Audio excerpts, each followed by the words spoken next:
Hi guys, welcome to my channel. Hope you all are doing good. Guys, मेरा नाम है जयश्री और मेरे यूट्यूब चैनल में आप सभी का स्वागत है। आज मैं आप लोगों से बात करने वाली हूँ अतुल सुभाष के बारे में। मुझे नहीं लगता कि मुझे अतुल सुभाष का इंट्रोडक्शन देने की जरूरत है, क्योंकि आज की डेट में हर बच्चा, बड़ा, बूढ़ा, हर आदमी जानता है कि अतुल सुभाष कौन है और उनके साथ क्या हुआ है। लेकिन जो लोग नहीं जानते हैं, मैं उनकी इन्फॉर्मेशन के लिए बता दूं। अतुल सुभाष जो है, he is a IT professional, 34 years old हैं और जो कि रहते थे बेंगलोर में। और हाल ही में उन्होंने अपनी वाइफ के फॉल्स एलिगेशंस के चक्कर में आके फांसी लगा ली है। उनकी बीवी ने उनको इतना हरेस किया, इतने सारे फॉल्स एलिगेशंस लगाए कि उन्होंने खुद को फांसी लगा ली और अपनी लाइफ को ख़त्म कर दिया, जिसके पीछे उन्होंने बहुत बड़ा वीडियो और काफ़ी सारे पेजेस का पूरा एक सुसाइड नोट लिखकर छोड़ा है, जो कि पूरे सोशल मीडिया पर छाया हुआ है। तो आज उन्हीं के बारे में मैं आप लोगों से बात करने वाली हूँ।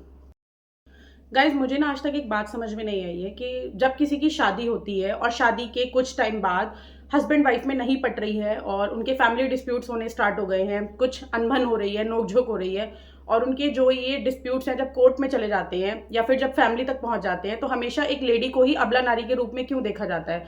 कभी ये क्यों नहीं सोचा जाता कि हो सकता है कि हमारी लड़की ने ही कुछ हरकत की होगी और बेचारा लड़का उसको झेल रहा होगा और सारी चीज़ों से गुजर रहा होगा। हमेशा एक लड़की को ही अबला नारी के रूप में क्यों देखा जाता है। आप लोगों ने हमेशा देखा होगा कि जब ये केसेस जो हैं कोर्ट में जाते हैं, तो कोर्ट में हमेशा सबसे पहले जो सुनवाई होती है वो लड़कियों की होती है। लेडीज कम्स फर्स्ट, हमने हर जगह सुना है।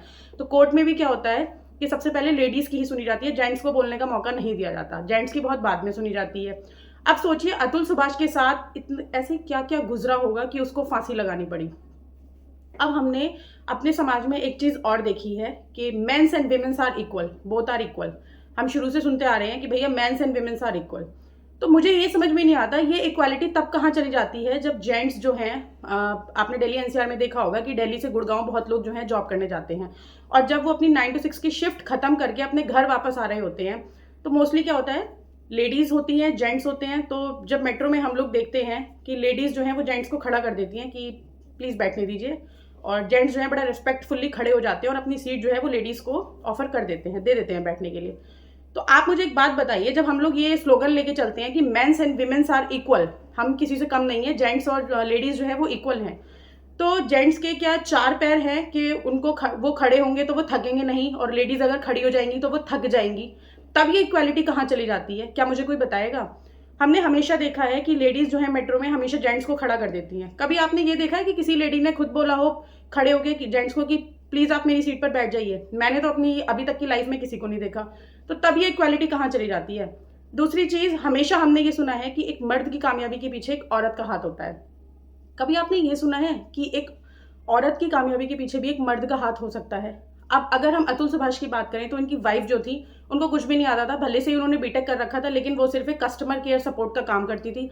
अतुल सुभाष ने उनको पढ़ाया, उनको कोडिंग सिखाई, उनको सारी चीज़ें सिखाई और उनको एक्सेंचर में जॉब दिलवाई।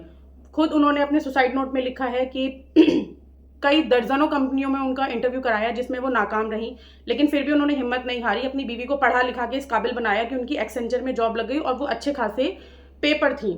तो कभी मैं बहुत रेयरली ऐसा होता है कि मैंने किसी के मुंह से सुना हो, वरना अदरवाइज हम हमेशा यही सुनते आ रहे हैं बचपन से कि एक मर्द की कामयाबी के पीछे औरत का हाथ होता है। मैंने एक चीज और देखी है कि अगर आपकी शादी अच्छी नहीं चल रही है और ये केसेस जो हैं थाने कोर्ट कचहरी तक पहुंच जाते हैं, तो सबसे पहले तो पुलिस वाले जो हैं वो लड़कों को दबाते हैं।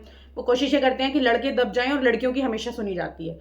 उसके बाद अगर ये केसेस कोर्ट कचहरी तक पहुंच जाते हैं, तो वहां पर वकीलों द्वारा, जज द्वारा लड़कों को दबाया जाता है और हमेशा सबसे जो पहली प्रेफरेंस है वो लड़कियों को दी जाती है, चाहे लड़कियां गलत ही क्यों ना हो, वो फॉल्स एलिगेशन ही क्यों ना लगा रही हो। उसके बाद अगर आपके केसेस जो है वो मीडिएशन में चल रहे हैं, तो मीडिएटर्स जो हैं वो लड़कों को बोलने भी नहीं देते हैं, वो सबसे पहले लड़कियों की सुनी जाती है। क्यों भाई, हमेशा मर्द ही गलत होते हैं कि लड़कियां गलत नहीं हो सकती हैं। और आज की डेट में मैंने एक नया ट्रेंड और देखा है। आजकल लोग क्या करते हैं, शादी कर लेते हैं, अगर आपकी शादी अच्छी नहीं चल रही है, 2 महीने 4 महीने आप रुके, उसके बाद लड़कियां की क्या करती हैं, एलिमनी थोप देती हैं 50 लाख 1 करोड़ रुपए की। खर्च करेंगे 5 लाख 10 लाख, एलिमनी थोपेंगे 50 लाख और 1 करोड़ तक की। तो ये भी एक नया बिजनेस बन गया है, जिसको मैं सुनती हूँ तो मेरे को इतना बुरा लगता है, इतना बुरा लगता है। अभी अतुल सुभाष के जो फादर हैं, उनका एक वीडियो वायरल हो रहा है। वो एक बहुत ही गरीब परिवार का बेटा था, उनके फादर ने उन्हें कैसे कैसे पढ़ाया। वो बताते हैं कि 100-100 रुपए इकट्ठे करके उन्होंने अपने बच्चे को पढ़ाया। क्या इस दिन के लिए उन्होंने अपने बच्चे को पढ़ाया था कि फॉल्स एलिगेशंस उसकी बीवी एक दिन आएगी और लगा के और उसके बेटे को पूरी लाइफ ही खत्म कर देगी। तो ये सारी चीजें जो है, ऐसा नहीं है कि डोमेस्टिक वायलेंस जो है वो लेडीज के साथ ही होता है। आज की डेट में डोमेस्टिक वायलेंस के शिकार जो है वो सबसे ज्यादा जेंट्स होते हैं। इतनी सारी जो लेडीज हैं और बहुत सारी लेडीज मैं आज की डेट में देखती हूँ कि जेंट्स के ऊपर इतने फॉल्स एलिगेशंस लगाती हैं, इतने फॉल्स एलिगेशंस लगाती हैं। आप न्यूज़पेपर उठा लीजिए, आप मीडिया में देख लीजिए, सोशल मीडिया पे देखिए, कितने सारे लोग जो हैं, अतुल सुभाष का जो केस है वो तो बहुत ट्रेंडिंग हो गया और पूरे सोशल मीडिया पे फैल गया, इसलिए हमें पता चल गया। अदरवाइज आज की डेट में बहुत सारे लोग ऐसे हैं जो अंदर ही अंदर चीजें खा रहे हैं, फांसी लगा रहे हैं और कभी कहीं कूद रहे हैं। मुंबई का एक आईटी प्रोफेशनल था, मैंने उसका भी वीडियो देखा कि उसने पुल पे से छलांग लगा ली थी खुद को, अपनी फैमिली को मतलब वो सारी चीजें नहीं दे पा रहा था, वाइफ के बहुत ज्यादा प्रेशर में था, फैमिली के तनाव और ये वाइफ का तनाव और ससुराल वाले इतना परेशान कर रहे हैं। तो भाई लोगों, जेंट्स पे ये डोमेस्टिक वायलेंस करना बंद करो, मर्द को भी दर्द होता है। गाइज एक चीज और मुझे बहुत बुरी लगी, वो ये कि जब भी किसी लेडी के साथ कोई घटना होती है, सारी लेडीज भर भर के मात्रा में आती हैं, इतने बड़े बड़े इन्फ्लुएंसर सब लोग आते हैं और कैंडल मार्च निकालते हैं। क्या अतुल सुभाष के लिए किसी ने एक कैंडल मार्च निकाला? क्या किसी इन्फ्लुएंसर ने अतुल सुभाष के लिए वीडियो बनाई? क्या कोई लेडी आगे आई कि हमें अतुल सुभाष के लिए कैंडल मार्च निकालना चाहिए? क्यों भाई? मर्द की कोई वैल्यू नहीं है, कोई रिस्पेक्ट नहीं है। हमारे बच्चों को हमेशा ये सिखाया जाता है कि माँ ने ही उन्हें पाला है, जबकि बोझ से दबे हुए पिता को समय ही कहाँ मिल पाता है बच्चों को पालने का। तो इस पंक्ति को कहने का सिर्फ मोटिव ये है कि अगर एक बाप जो है वो कमाना छोड़ दे और वो घर की जिम्मेदारियां पूर्ण रूप से निभाना छोड़ दे, तो क्या माँ अकेले अपने बच्चों की परवरिश कर पाएंगी? नहीं ना। मैं ये मैसेज उन लेडीज को दे रही हूँ जो कि नॉन वर्किंग है। This message is not for working women's. तो भाई बच्चों की परवरिश में एक माँ और एक बाप दोनों का ही पूरा पूरा हाथ होता है। तो प्लीज ये भी, जो बहुत से लोग बोलते हैं कि माँ ने ही बच्चा पाला है, माँ ने ही बच्चा पाला है, तो बच्चों के दिमाग में ये चीज मत भरिए। माँ और बाप दोनों के ही कठोर परिश्रम से एक औलाद बड़ी होती है।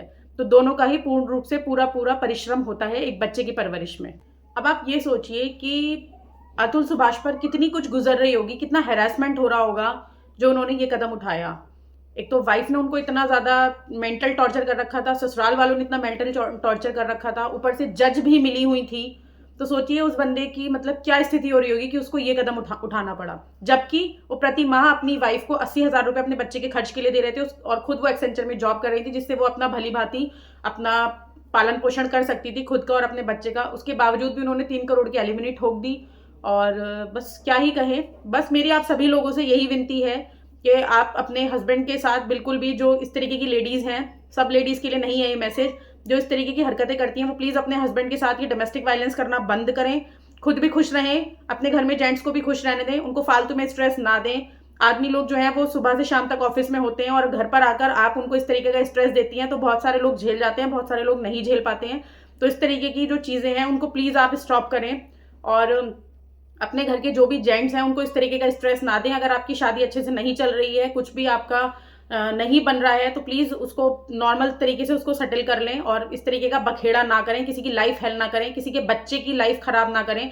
अतुल सुभाष भी किसी का बच्चा था, आज उसके माँ बाप इतना बिलक बिलक कर पूरे सोशल मीडिया पर रो रहे हैं, कैसे कैसे उन्होंने पाल पोस के बड़ा किया है, कैसे कैसे सारी चीजें की हैं। गाइज एक चीज मैंने और देखी है, हम लोगों का माइंडसेट पता है कैसा हो गया है कि अगर हम कहीं रोड पे जा रहे हैं और एक लड़की जो है वो एक जेंट्स को पीट रही है, तो लोग ना बिना सोचे समझे ये जज करने लगते हैं कि जरूर इस लड़के ने ही कुछ किया होगा, इसीलिए इसको मार रही है, और सही मार रही है, और 2-3 लोग और जाके ना उस लड़के पे हाथ साफ करने की कोशिश करते हैं।